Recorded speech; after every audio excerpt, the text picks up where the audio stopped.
ako po naatasan na magdala ng salita ng Panginoon ngayong umaga. Nabigla po ako sa bishop, sinabi po niya na ako magsi-share. Sa ngayon po napapunta po ng Batangas, ang Lipa Batangas ang ating bishop. Meron pong anniversary doon. Kaya tayo pong naatasan. Amen. Ngayon po, meron po bang gusto mag-testimony ngayong umaga about sa ating 21 days prayer and fasting? Meron po? Kung wala po, ako na lang po. Kasi po wala eh. May tinuturo si Ate Jack, si Pastor Pablo. Nanunuro siya, Pastor?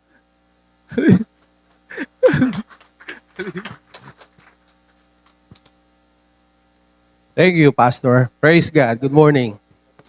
Praise the Lord. Amen. Palakpakan po natin si Lord. Hallelujah. Amen. Are you excited ngayong po umaga? Amen. Pwede po banggitin muna natin yung katabi natin. Praise God. Woo! Hallelujah. Tiro na akong Sister Jackie. Kapanuro mo, Sister? Praise God.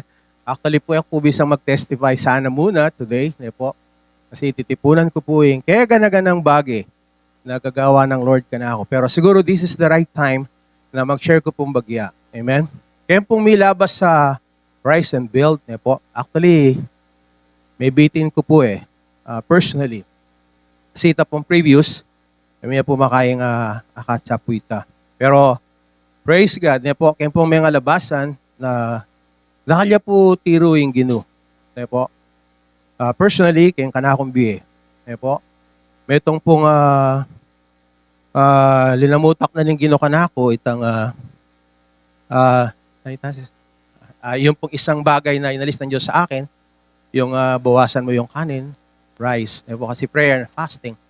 Napakahirap po noon, po. At saka yung pong soft drinks, saka yung Netflix. Praise God. In the previous day. Pero glory to God, kaya pong week yan, po, alam mo yung Ginoo, dahil na ako kayong isolation and wilderness.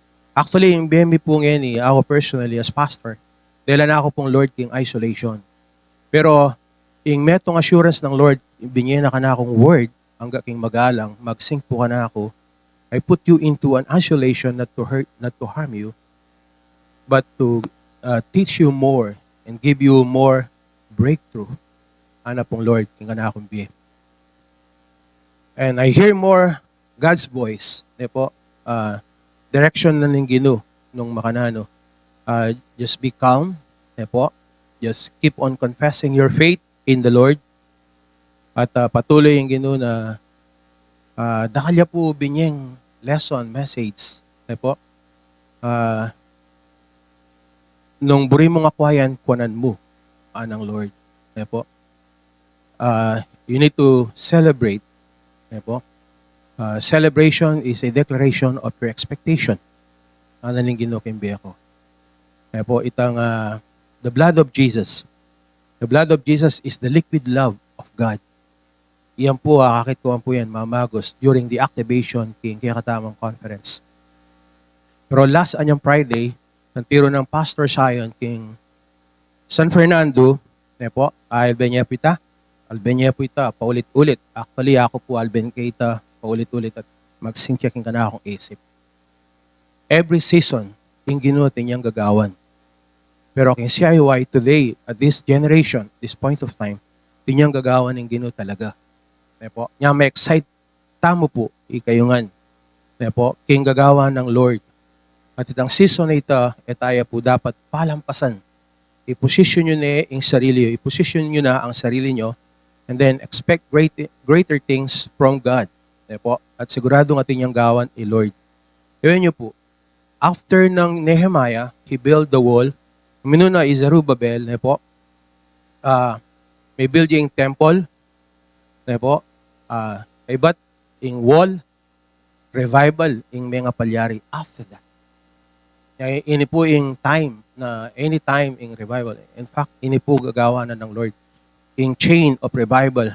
Emo po keti Pilipinas, buong yatu, globally, tinyang gagawa ni Lord. Diyan ka rin pong aliwang churches, small or biggest churches, tinyang revival gagawa ng Ginoo.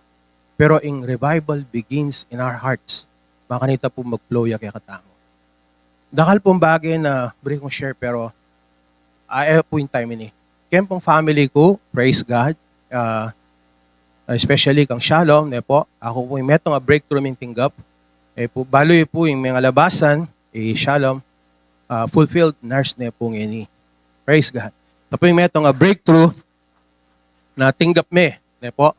Pero siyempre po, tang may graduate na kami, pasar na ka, kung wala kang obra, lamo rin. Ne po. Pero sabi mi Pin, i-happy na yan at tune na yan. Makalatag na kaya yan, anak, sabi ko kaya. Sabi ko sa kanya, nandyan na yan, ang Panginoon, ibinibigay niya yan. Saan ka ba mag-apply?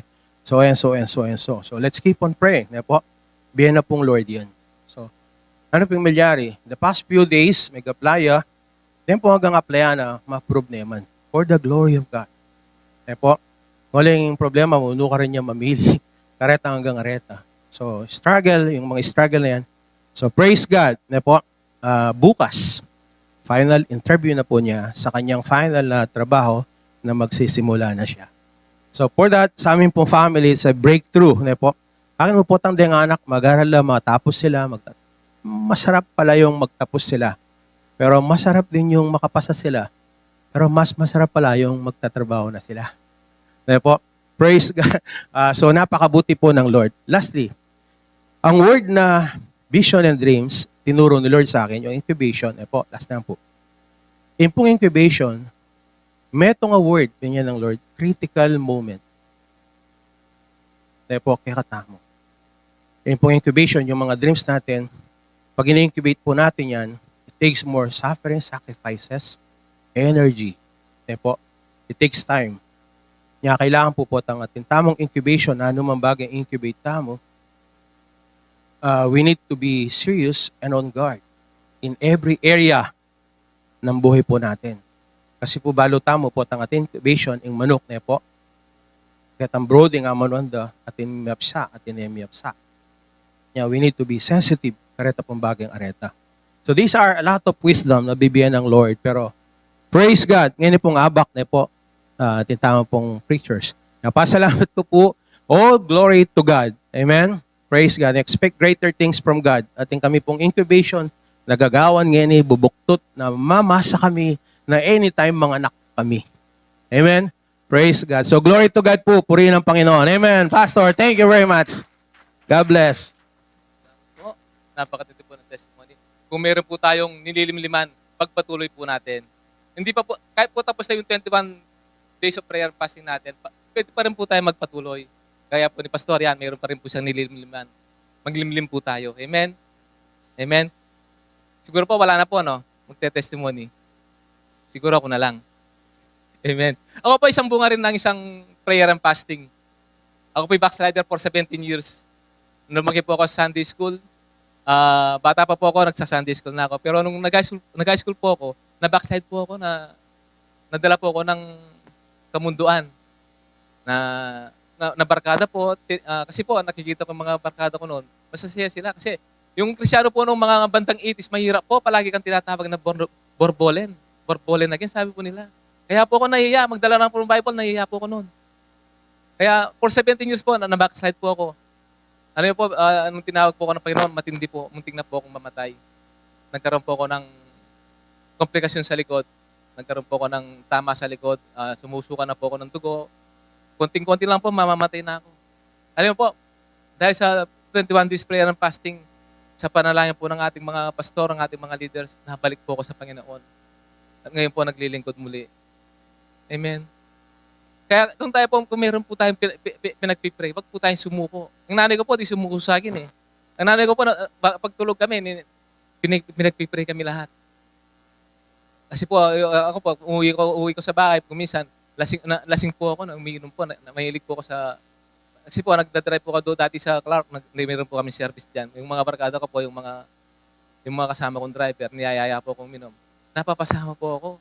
Kaya, yun po, pag uwi ko, may dala po akong uwak. Nasa labas ng pintuan, ng bintana ng sasakyan, nagsusuka po ako. Uwak na akong uwak. Dahil po sa kalasingan. Kaya po yun, dahil sa puyat, yan, nagkaroon po ako ng karamdaman. Napalo po ako ng Panginoon. Muntik na po akong mamatay. Pero nung nagkaroon po ng 21 days prayer and fasting, nagkaroon po ng ng kasagutan ng mga panalangin po ng aking mga leaders po natin. Ang matindi po nito, nagbe-Bible study po sila sa amin, tinataguan po yung mga pastor natin. Tatakbo po ako, aalis po ako, sasakyan ko yung sasakyan ko.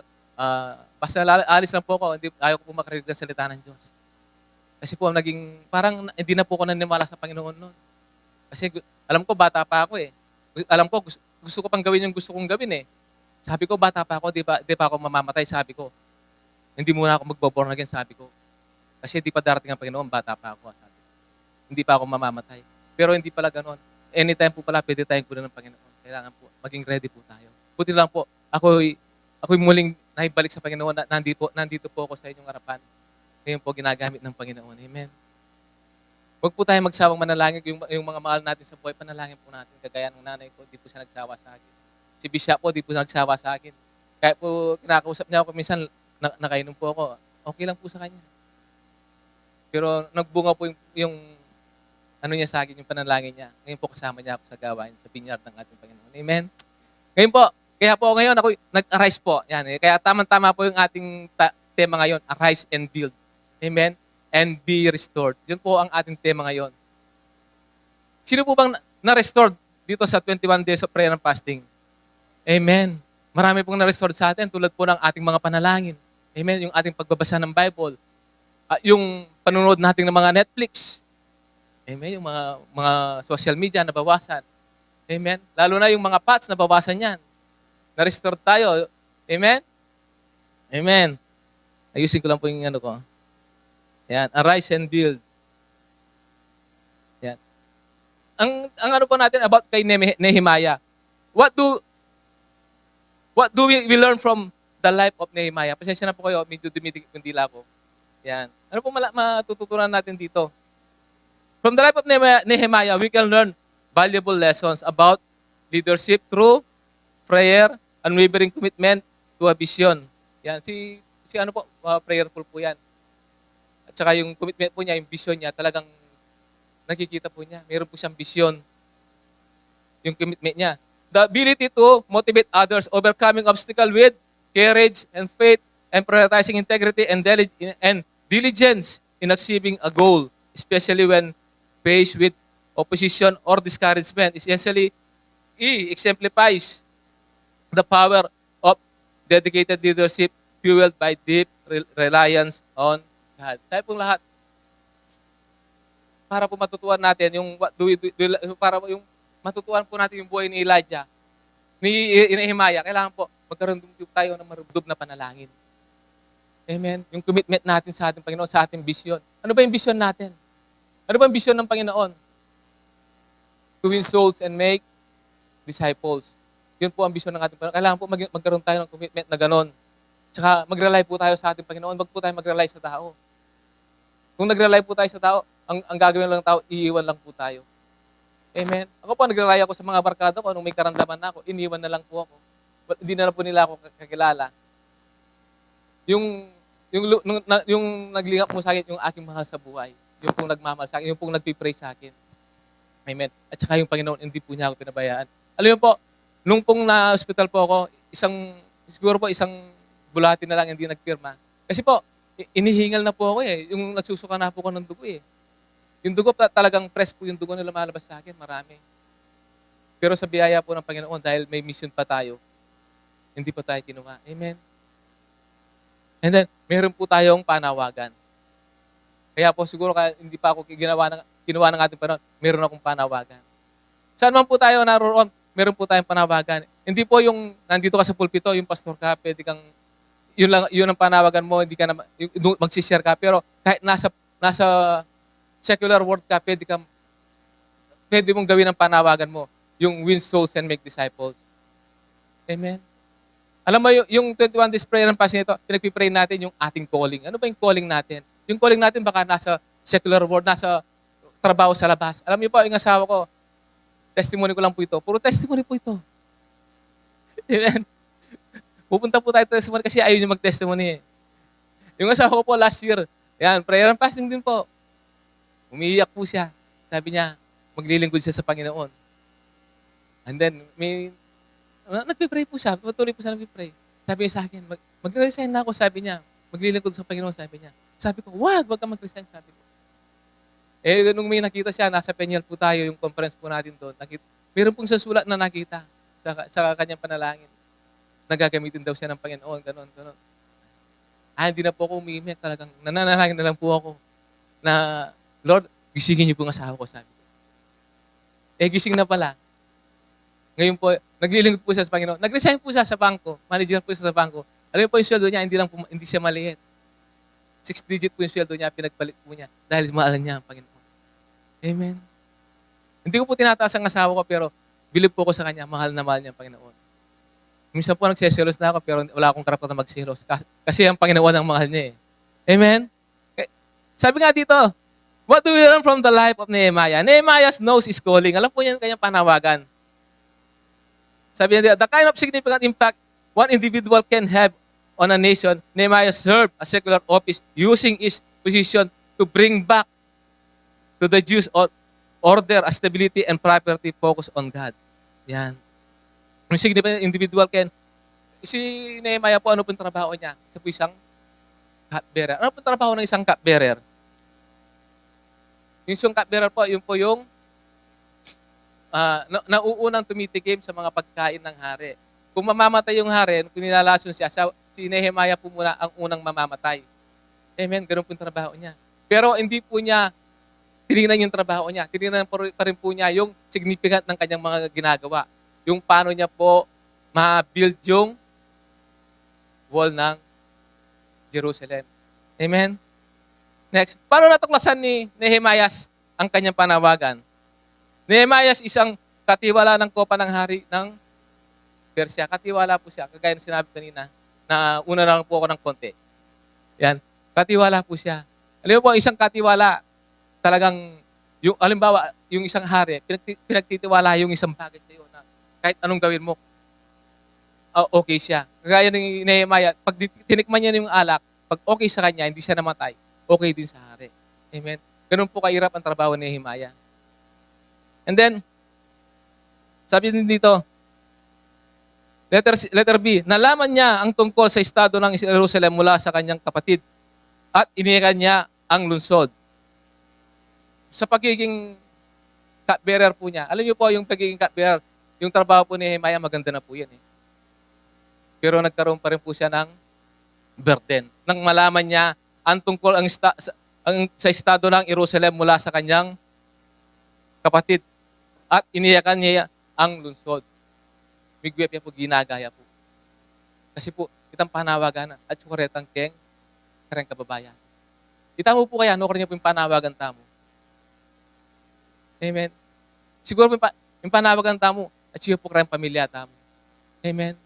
Di naman po ratang, yung mga ko po, yung panawagan yung pareha po manalangin mga ko, katoliko kaya po yung mga ko manalangin eh. Eh po patugot mag-rosary, wala 6 pa po, ila po nga bisa manalangin o rin. Bisa, mamaya pa pong arko. Tatandaan ko po ito. Hanggang po kitang maborn again kami. Yan, ila po, hanggang, mapanalangin la po. Maging ita po, kailangan, kung hindi pa po ligtas yung ating mga mahal sa buhay, yung ating mga pamilya, siguro, yun po ang ating mga panawagan. Ipanalangin po natin sila. Isubsub po natin sila sa panalangin. Ipag-pray and pag-fasting po natin sila. Amen? And then, dito po, ito po, sa Nehemiah chapter 1, verse 1 to 4, basahin po natin. Ito ang kasaysayan ng mga nagawa ni Nehemiah na anak ni Akalias. Noon ay ika-7 na buwan ng ika-20 taon ng paghahari ni Artaxerxes. Akong si Nehemiah ay nasa lungsod ng Susa sa kabisera ng lungsod. Verse 2, nang dumating ang kapatid kong si Anani kasama ang isang pangkat ng mga lalaki mula sa Uda, kinumusta ko sila tungkol sa Jerusalem at ang mga udyong nagbalik sa Uda mula sa pagkabihag ng Babylonia. Dito po kaya naano yung mga pumunta po yung kapatid ni Nehemias kay Nehemias, pumunta si Anani. Medyo na ano po no. Kasi po mayroon pong nangyayari sa Jerusalem. Inahappy po yung mga kababayan niya. Kaya po nagkaroon siya ng burden. Kaya yung panawagan niya talagang ano pong ginawa niya? Sumagot siya, kawawa naman sila noon, inahamak at nilalahit ng mga dayuang nakatira malapit doon. Sinabi nila na wasak na ang mga pader ng Jerusalem at ang mga pintuan ng lungsod ay hindi pa nagagawa mula ng sunugin iyon. Alam niyo po, kapag po sira yung pader, maging po tayo yung spiritual life natin pag sira. Lahat po ng mga gawa ng kaaway papasok po sa atin. Kagaya po ng Israel, ganun din po nangyari sa kanila. Kaya po sila inaamak kasi po sira yung pader nila, wala silang protection. Yung protection po nila, yung pader. Yung pader na butas po kasi eh. Kaya ito po yung naging panawagan ni Nehemias para gawin itong pader na ito. Para wala na pong makapasok. Ganun din po tayo sa ating mga buhay.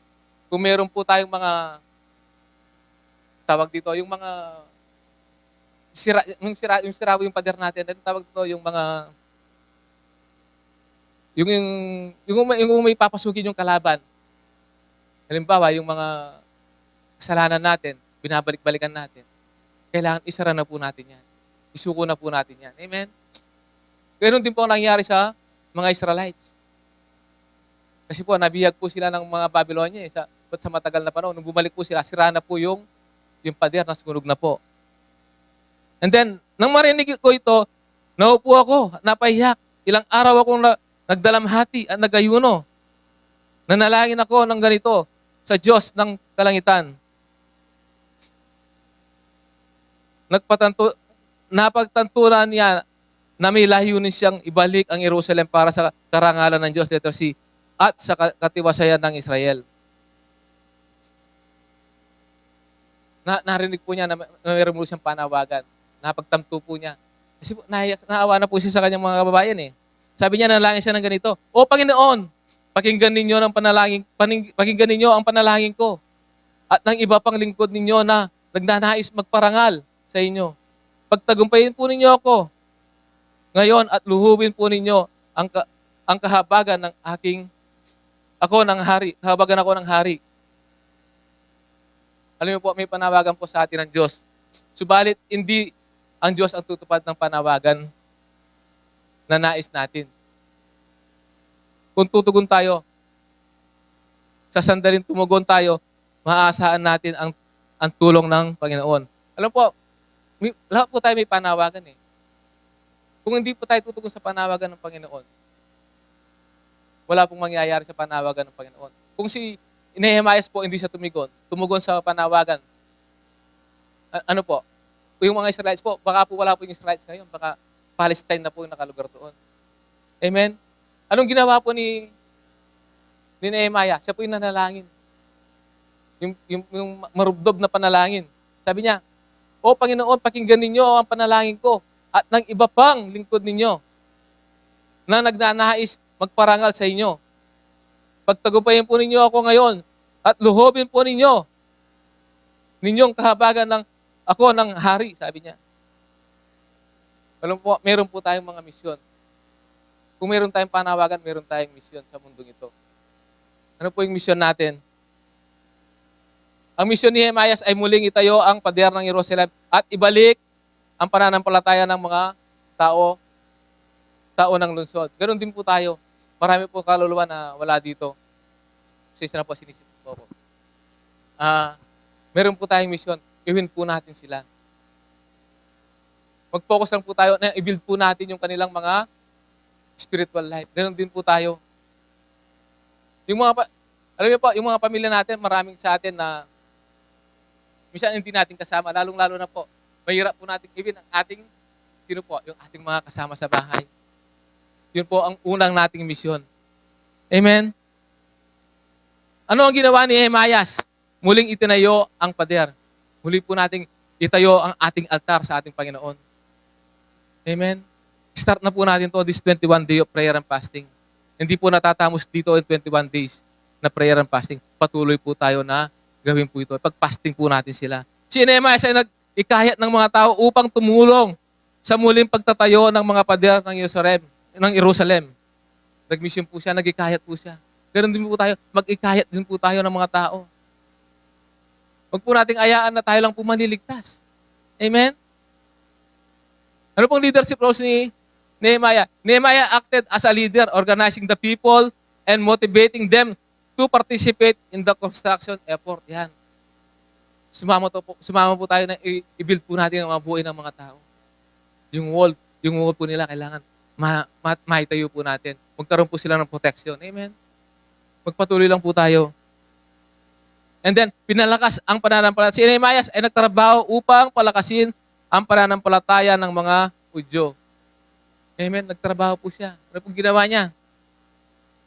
In-overcome po niya yung mga sinasabi ng mga oposisyon. Ano po sabihin nila pag nag-mission tayo, wag po tayo sumuko. Amen. Pag sumuko po tayo, matatalo po tayo ng kaaway. Yung mga souls na yan, wala po. Amen. This 21 day of prayer and fasting, kahit tapos na po ito, patuloy pa rin po tayo na manalangin. Ipag-pray po natin yung mga pinag-pray natin. Ano po, alam mo po, mahalaga po yung isang soul. Sabi nga mo ni Pastor William, yung isang soul, nagdadala ng milyon na kaluluwa yan. Meron po akong isang kwento, yung isang disciple ko po. Dati po siyang lasenggo. Parang wala siyang kinabukasan. Pag nasa Santa Lucia po ako noon, natutulog po ako, gigisingin po niya ako, sabi niya, Tito, sabi niya, tulungan niyo po ako, pinagsusuntok po ako, nakahiga lang po ako, sinusuntok ako, kasi po lasing siya eh. Kung titignan mo po siya, wala siyang kinabukasan. Talagang yung mga kabarkada niya po, yung pinagsusuntok siya, binubugbog siya, tapos binubuli siya, minumok siya. Sabi niya, kung tignan mo siya, talagang hindi sa kagapuan. Talagang yung mukha niya talagang lamutang na. Pero nung namin natin siya sa Panginoon, alam niyo po, nagbago pong buhay niya. Nagkaroon po, sabi, kung titignan po siya, hindi po siya makakapag-asawa ng maganda. Pero nung bumalik po siya sa Panginoon na-build po yung wall niya, nagkaroon po siya ng confidence sa kanyang buhay. Alam niyo po, na-encounter po siya. Bumalik po siya sa Panginoon. Ngayon po, gumanda po yung kanyang buhay. Nagkaroon po siya ng magandang trabaho. Ngayon po, isa po siyang photographer po siya. Amen. Kung dati po na patapon lang po siya sa daan. Kung walang nag-mission sa kanya, walang lumapit sa kanya, baka yung batang yung patay na sa daan sa kakasuntok ng mga barkada niya. Amen. Ganon din po tayo. Magpatuloy po tayo. Kahit sino po dyan, kahit na hindi natin kakilala, kahit marami po siya. Kasi kung titignan mo po yung taong yan, talagang marami po siya. Kasi lasenggo siya, natutulog sa daan eh. Minsan po siguro nakikita niyo siya dito, nagbibideo po siya. Siya po yun. Alam niyo po, nakapag-asawa po siya ng isang maganda. Hindi lang po pipitsugin yung naasawa. Isang guro po yung kanyang napangasawa. Alam niyo po, kung titignan niyo po siya, hindi po nag-aral yung batang yun, hindi po tapos. Pero nang naglingkod po siya sa Panginoon, nagsabi po siya sa Panginoon, biniyayan po siya ng Panginoon. Ganon din po tayo. Baka po, inihintay lang po tayo ng tao sa labas.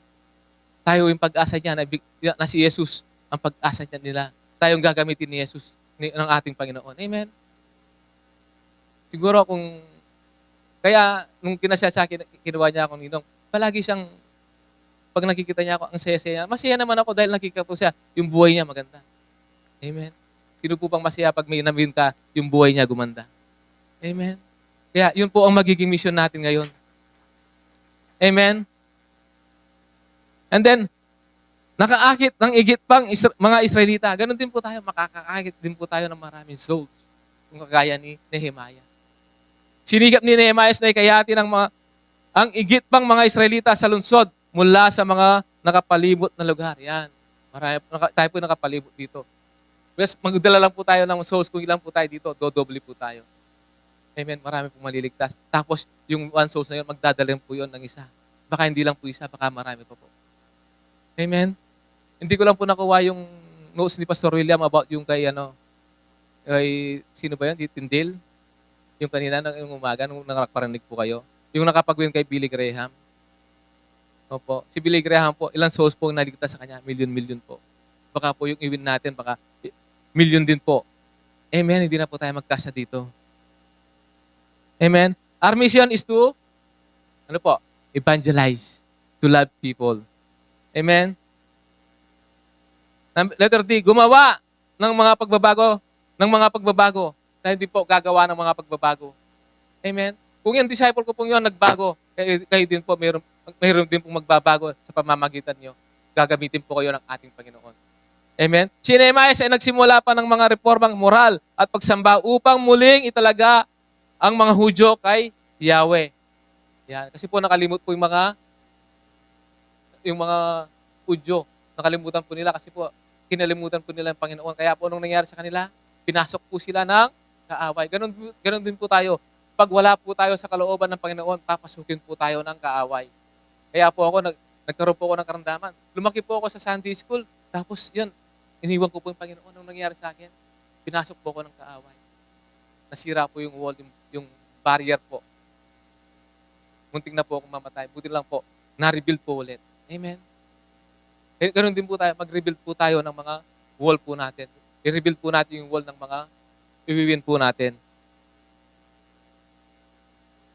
And then number 3, malapit lang po tayo matapos. Mabilis po tayo ngayon, no? Amen? Baka may gusto pa mag-testimony. Amen? Yan. Tayo po ngayon ay humayo. Parang yung vision at saka yung paghahayo, pareho lang po, no? Yung sending. Yan. According to the Bible, God sent Nehemiah to Jerusalem to rebuild the city walls and temple through the Persian king Artaxerxes. Nehemiah was an Israelite officially who worked in the Persian government. He was distressed to learn the state of Jerusalem and prayed for God guidance and gave Nehemiah the strength to courage to petition the king. Yan. Ano po sabi dito? Nehemiah, isa po siyang opisyal si Nehemiah po, ano po siya? Isang Israelite po siya, pero nagtrabaho po siya sa Persia. Kung titingnan po natin si Nehemiah, komportable na po siya sa kanyang lugar, sa kanyang pwesto. Ganun din po tayo, komportable na po tayo dyan.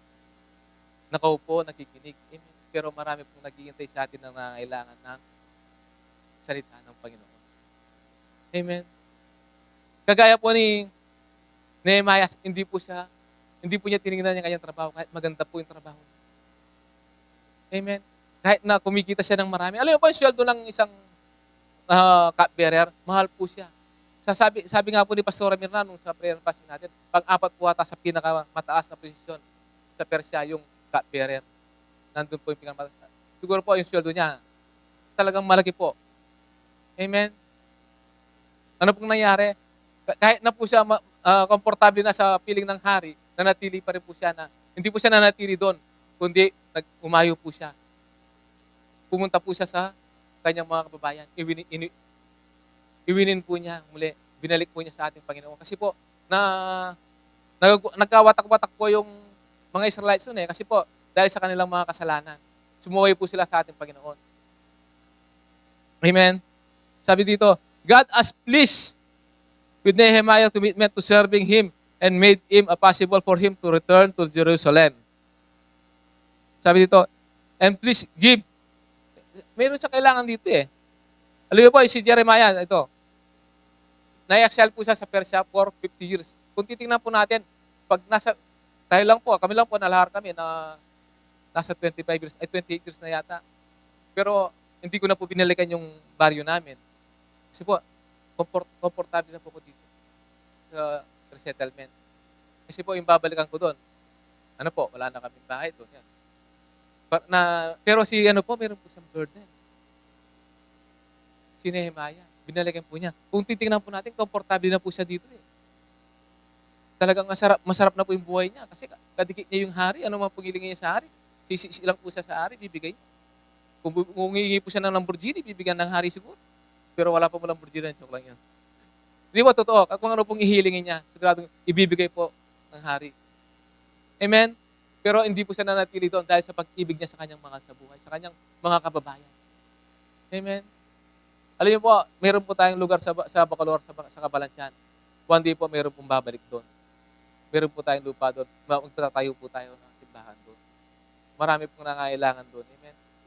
Kung titingnan po natin ang baryo namin, lahat po ng luho nandun. Kaya po nung nalahar po kami, yung mga tao po, lasing po sila. Alam niyo po, nung nalahar po kami, lasing po ako. Opo. Kasi po, birthday ng pinsan ko ng barkada ko, September 30, sinalubong namin. Nung madaling araw, nag-ikot-ikot po kami sa Bacolor.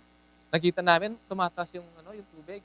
Muntik pa po kami mamatay dun Sabi namin, uwi na tayo. Sabi namin, pagkagising po namin ng umaga, hindi namin pinansin.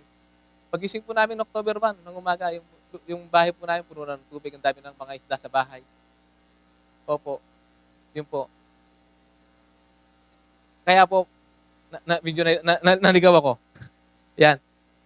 Kaya po, yung lasing po kami yung nalahar po kami. For 28 years po, ngayon po, di ko na binalikan yun. Amen? Kasi naging komportable po dito. Pero si Nehemiah, hindi pa siya naging komportable. Amen? Binalikan po niya ang kanyang bayan.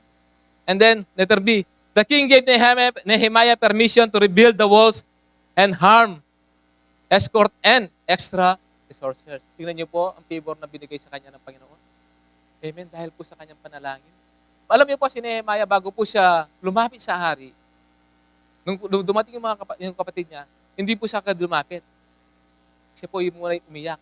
Siya po siya umiyak sa ating Panginoon. Nanalangin po muna siya. Amen?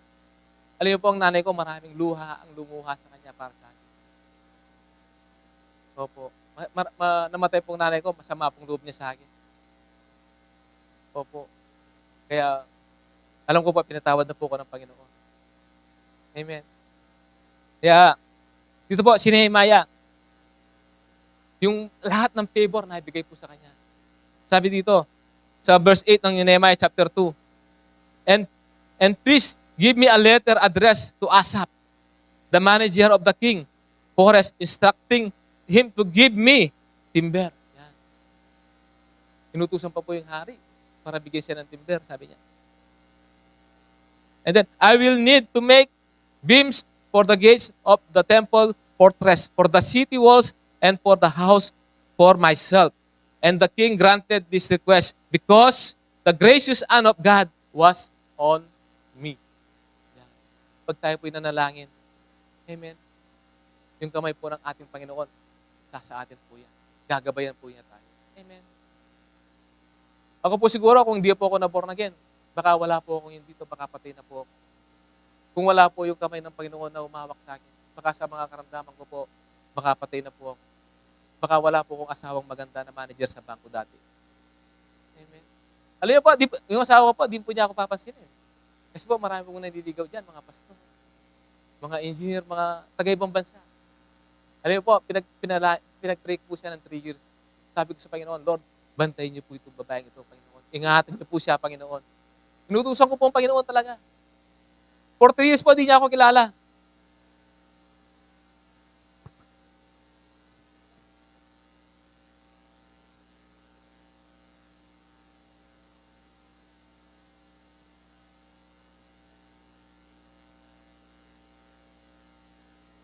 Yung SLT ko, kahit po may service po ako, talagang pupunta po kayo ng Florida, mag-encounter po kami, magre-retreat po kami. Sabi ko, Lord, ikaw na pong bahala sa akin, Panginoon. Ibigay niyo po ang karapat dapat sa akin. Nawala na po ako ng pag-asa na mag-asawa eh. Pero ang Panginoon, hindi po nawala ng pag-asa sa akin. Amen. Ang ginawa po ng Panginoon, binigyan po ko ng magandang asawa. Amen. Sige po, palakpakan po natin, Panginoon. Ito po yung matindi. For 3 years po, di niya po kilala. Nag-request po ako ng Facebook sa kanya. Hindi po niya pinapansin. For 3 years. Opo. Pero nung nakita lang po ako yung minsan, napunta po siya sa amin sa church.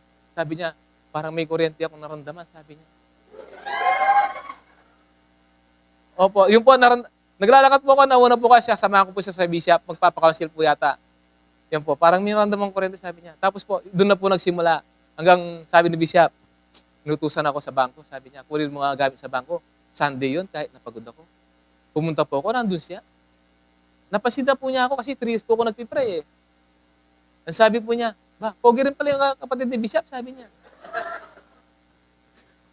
Doon po nagsimula yung pag-ibig niya sa akin. Eh, yan. Kung titingnan po natin love story, muntik na po ako sumuko eh. Kasi po nagpunta po siya ng Singapore, kasama niya si Pastora. Akala ko, siya yung kachat ko. Eh si Pastora pala, walang linyas ng telepono. Chat na akong chat sa kanya. Si Pastora palang kachat ko. Si Pastora Carmela. Sabi ko, hindi siya sumasagot sa akin. Kasi wala, yung mga nagbabasa, si Pastora yung nakachat ko. Sabi ko, Lord, pag hindi po siya sumagot, sabi ko, kasi sabi ko, susundin ko siya sa airport pagdating niya sa Singapore. Pag uwi niya dito, susundin ko sila sa airport. Kasama ko si Pre. Alam mo yan, Pre? Saan tayo nag-date, Pre? Shakey. So, yung first date natin, Pre. Yan. Sabi ko, pag hindi niya ako sinundo, nagtampo na ako, umalis na ako. Ay, pag hindi ko siya sinundo, hindi kami dalawa. Yun doon ang hiningi ko sa Panginoon. Umuwi na ako. Tapos, ewan ko, sinong tumawag sa akin noon, Pre, nang susundo tayo. Si Papa mo?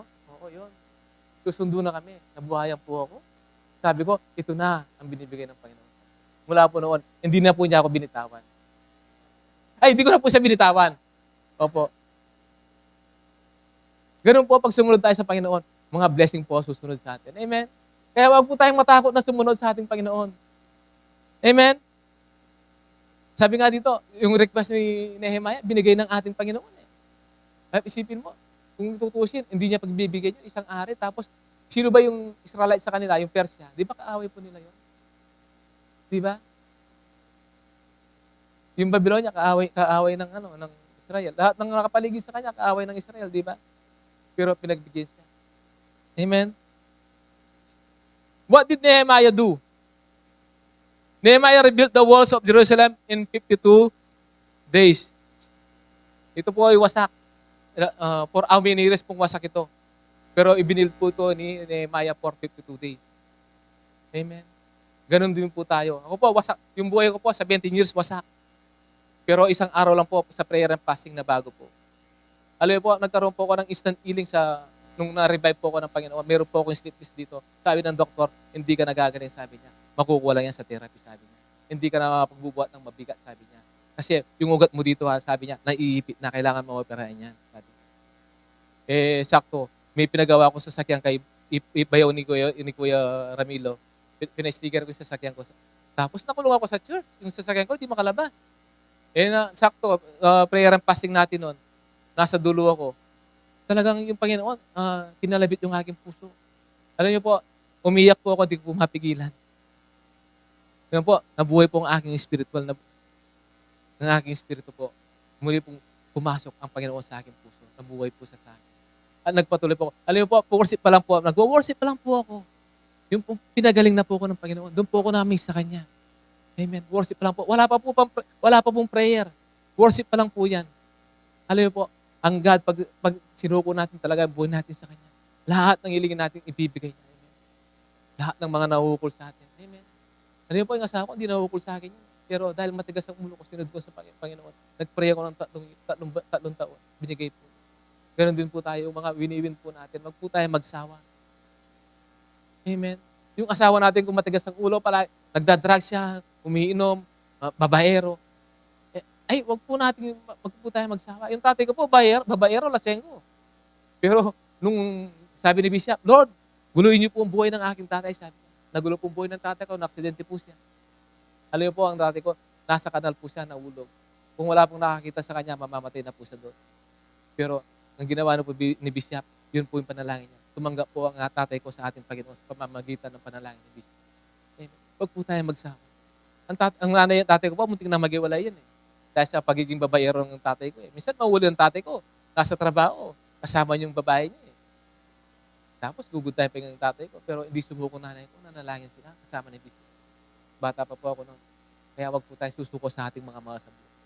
Amen. Meron po tayong misyon. Amen. Meron po tayong panawagan. Kaya tayo sinin ng ating Panginoon, meron tayong gagawin. Amen. And then letter B, he served as governor of Judah for 12 years, making religious and economic reports. Ano ba yung ginawa niya? Alam niyo po, yung lahat ng mga maling gawain ng mga unang gobernador po, hindi ginaya ni Nehemiah. Amen? Sabi dito, hindi ko pala naisulat dito. Yan. Yung mga corruption na ginawa ng mga una, hindi po ginaya ni Nehemiah. Siya po yung naging matuwid. Ganun din po tayo, maging matuwid po tayo sa ating paghayo. Maging totoo po tayo. Amen? Kung saan man po tayo dadali ng ating pero maging totoo po tayo. And then, in Nehemiah chapter 5 verse 14 to 5, sabi dito, ito po yung nagawa ni Nehemiah.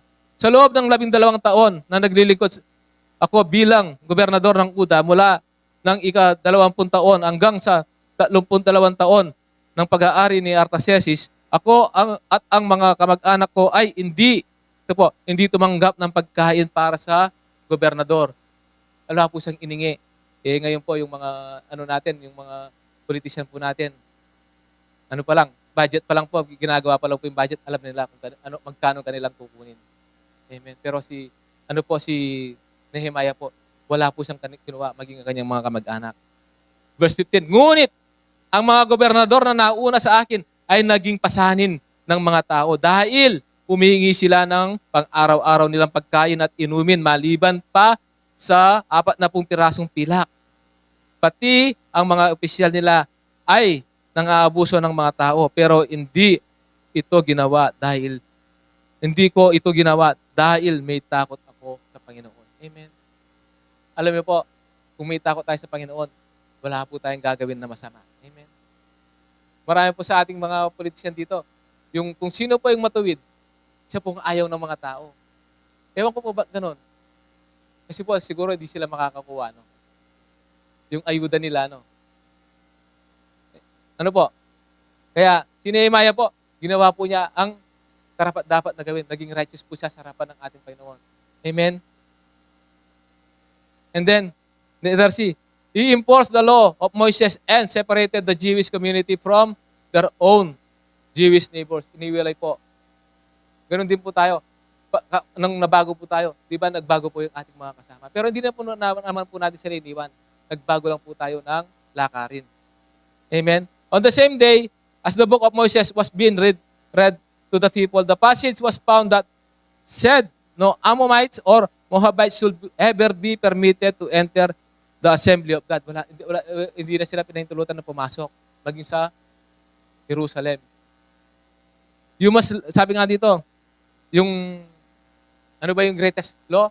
Kung si Moses sabi niya, ayaw niyang papasukin yung mga tao sa loob ng Jerusalem, yung greatest commandment po naman po ng ating Panginoon, ito po, you must love the Lord your God with all your heart and soul and your all mind and all your mind. Verse 38, this is the first and greatest commandments. Yan po, mahalin po natin ang ating Panginoon. Huwag po tayo magmahal sa mundong ito. Amen? Ako po, nagmahal sa mundong ito nung nangyari sa akin, napariwara. Muntik mawala yung buhay. Kasi po, ang buhay po natin dito, temporary lang po. Hindi po tayo dito. Missionary lang po tayo dito. Kaya gawin po natin yung buhay natin bilang isang misyonaryo. Mag-win po tayo. Amen? Isend po natin yung sarili natin sa mga lugar na nangangailangan yung salita ng Diyos. Amen? Sabi nga dito, sa 39, the second is equally important is love your neighbor as you love yourself. Mahalin po natin yung mga tao. Amen? Huwag po nating ayaan silang mapahamak na dala ni Satan sa dagatang apoy. And then, sa ating po pagtatapos, how to apply the lesson learned from Nehemiah. Paano po natin i-apply? Number 1, start with prayer. Si Nehemiah po, nag-umpisa po siya sa prayer. Before taking action, seek God guidance and direction through prayer. As Nehemiah did when he heard about Jerusalem ruins walls. Yan. Kagaya ni Nehemiah. Nung marinig po niya na nasira po yung walls, yung mga pintuan nasira, nasunog, ano pong ginawa niya? Nagkaroon po siya ng passion. Nag-pray po siya. Ganon din po tayo. Kung nakikita natin yung mga kababayan natin na nahihirapan, kailangan nila ng kaligtasan, kapayapaan. Ilapit po natin sila sa Panginoon. Amen? Idalangin po natin sila. Isang souls lang po ang pag-pray natin. Yun lang po ang ating babantayan. Kung napanood po natin yung The Forge, yung discipleship na ginawa po ni Joshua sa bata, alam niyo po, talagang pinabayaan po niya yung bata. Tinitingnan lang po niya kung anong ginagawa niya. Ginagabayan po niya kung mayroon siyang ginagawang mali. Tinuturuan po niya. Minamantuman po niya. Ganun po ang gawin natin. Imantuman po natin yung taong pinagpipray natin. Bless po natin sila. Amen? Gawin po natin yung best. Amen? And then, persevere through challenges. Marami pong pagsubok na tayo daraanan. Kagaya po ng nadaanan ko po, kaya po na-backside, tinignan ko po yung mga tao. Sabi din po nila, ninano ka, anong ginagawa mo dyan? Borbola na ganyan, sabi nila. Hindi po nila, nandun po yung kaligtasan, yung kapayapaan na hinahanap po natin. Don't be discouraged by obstacles, remaining focused on your goal and keep moving forward despite opposition. As Nehemiah faced opposition from enemies while rebuilding the wall. Amen. Alam niyo po, ano pong ginawa ng obstacles kay Nehemiah? Anong ginawa ni Sanballat? Sabi niya, anong ginagawa niya dyan? Sabi niya. Kahit yung sabi niya, yung asong gubat, sabi niya, tatalon dyan, sabi niya. Magigiba lang yan, sabi niya. Amen. Huwag po tayong magsawa. Alam niyo po, kapag Panginoon ang ating kasama, lahat ng gagawin natin ay titibay po yan. Amen. Kikinang po tayo. Kahit na marupok po kahit po marupok yung mga yung mga bricks na ginawa nila, tumibay po yun. Alam niyo po sa langit, yung Wall of Jerusalem, New Wall of Jerusalem, ano po yun? Yun po yung, sabi nga, jasper stone. Sa Revelation 21 yata yun. Yung kumikinang po siya. Makinang po siya.